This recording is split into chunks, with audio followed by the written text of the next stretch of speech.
Since its introduction to the game, the glory system has sneakily been one of the most important parts of account progression in the game. And I think when it came out and we all looked at this, looked at the numbers, we all realized that. But what we didn't know at the time was how much of a grind this would be.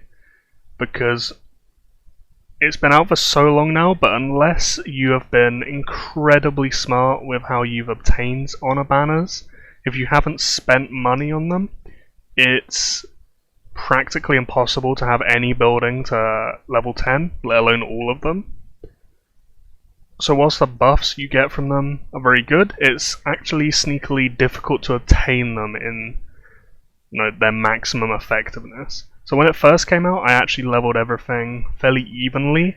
I got everything up to, say, 5, maybe 6 in some places, and that really diluted what I was getting with the honor banners, and I do not think that is the best thing to do. I do not think that's the best approach. You can maybe spread them out to an extent, maybe to like 2 or 3, but when you start getting to 4 and 5, you're losing too many honor banners, and you're really delaying your power spikes on the important buildings. So I think the best approach is to identify the most important buildings and just all in them to max, and don't stop using honor banners on them until they're there. So I think the ordering of that is definitely first is castle. I think the game knows that because of how awkward it is to get. You need wall defense to 9, and for that you need all of these to 9, which also have prerequisites like market. You need warehouse to 9, for example. So it will cost a lot of honor banners to get this to the next levels, and there is good reason for that, because just the jump from, say, 8 to 10, like, it doesn't sound like that much on paper, 8 to 10, but when you actually look at it, the 40,000 army size there is passive, so if you have a 75% army increase up, that's actually 70,000 more troops you're sending in a solo march, which is massive. In Siege of Winterfell, that will effectively be like 120,000 more troops you have out on the map at any given time. And then, I mean, even this jump from 9 to 10 here, you see the free talent points. Like, free talent points might not seem that sexy on paper, but in a lot of cases, like here, I have this account in combat talents, and like one more will get army health 1 to max, and that is 5% total health, so that is actually a huge stat increase, which you can get with just those few talent points. So talent points are deceptively good if you can get certain talents to those final breakpoints, because in those final levels they jump in effectiveness compared to the early levels. After castle, I think it's either... it probably depends what sort of castle you are. If you're a 0 castle, if you're like an invader, you're like merit hunting, you're gonna want hospital probably. It has so much hospital capacity, and it's base hospital capacity, so this will be increased with buffs for it. And further health is also a really good stat, but the hospital capacity is huge there. It's like a whole new hospital by itself. Other than that, you'll want Bannerman Hall if you're a rally lead for sure. That's definitely what I'm going to go for after I get my castle to 10. It gives 200k rally size at max, along with 20% enemy army defense reduction, which is slightly overstated compared to some other buildings. You can see that with like hospital just there was only 12% further health, but this is 20% reduction, which is great. You see that with a few of them, like Meister Tower is only 12%, Embassy is only 12%, but Bannerman Hall, along with Hall of Faces and Dungeon, are 20%. So after Banner Hall, I would go to Hall of Faces to max, ideally. To get this, you will need to have Banner Hall at max, or maybe just 9 to actually get the dungeon there. So it will have to be ordered like Castle, Embassy as the prerequisite to Banner Hall, and then Banner Hall as a prerequisite to Dungeon, and then Dungeon as a prerequisite to Hall of Faces. So there's a specific ordering you'll have to go in there. But the stat increases you'll get from ordering it like that will be ideal. It will give you the best bang for your buck in terms of improving your account. In terms of sourcing the honor banners, this is what's tricky, and there are definitely a few tricks to it. So something I've got in the habit with is every single time the CCS token shop resets, I full buy these honor banners. So 180, and ideally these two with the bravery tokens.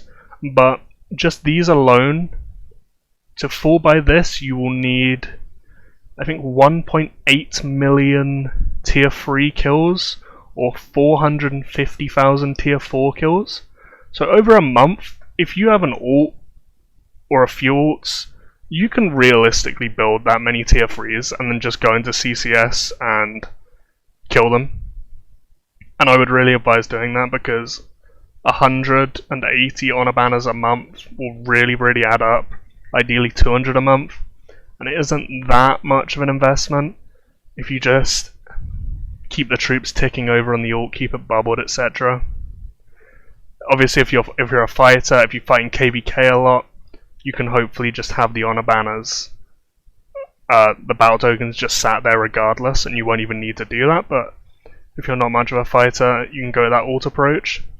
If you're buying them with money, there is the honor banner pack, but this pack is actually appalling in value. The pack you actually want to buy these is the Castle Roulette pack, the ones that give you the stuff that let you spin the wheel.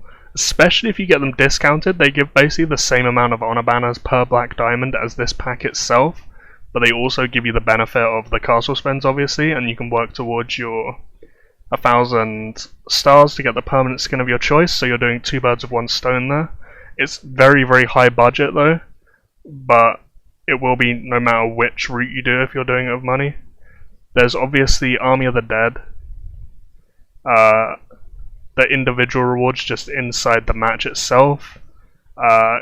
Give these honor banners from solo contribution, but the purchases in here with contribution points are also pretty efficient.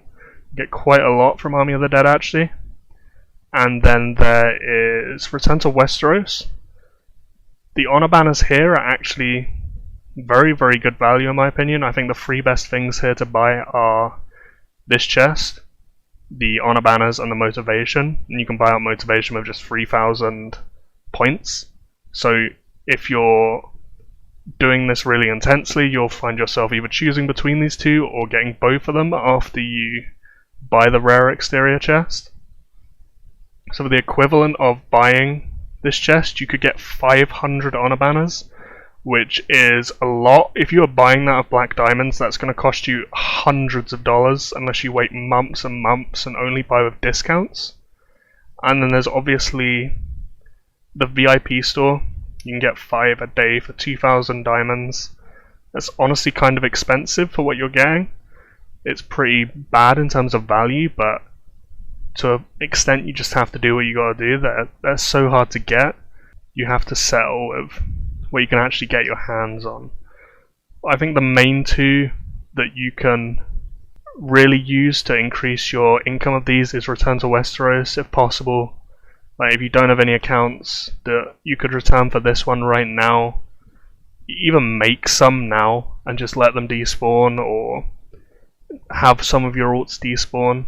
You can get so many honor banners from just doing the daily maintenance. Like just 3 accounts doing full maintenance a day will let you get 20 honor banners a day basically, which is a ton. That really adds up. Like it's near enough buying a 50 black diamond pack for them like every single day just for a bit of your time.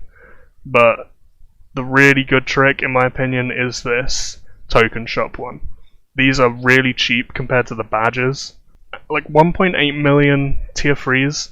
Maybe it's just me in my position with like having an excess of them regardless because I get so many kills and KVK and whatnot, but I feel like that's fairly easy to get, even on a monthly basis, if you actually commit to it and you have the accounts to enable it. And if you commit to it, it really will help your account growth. Like Castle 10 is such a buff if you can get to it. It's so good. The amount of army size is just huge. I'm fairly transparent about thinking army size is the best stat in the game for almost every scenario. So any way you can get it is amazing in my book. There we go, that is how you can get more and best spend your honor banners.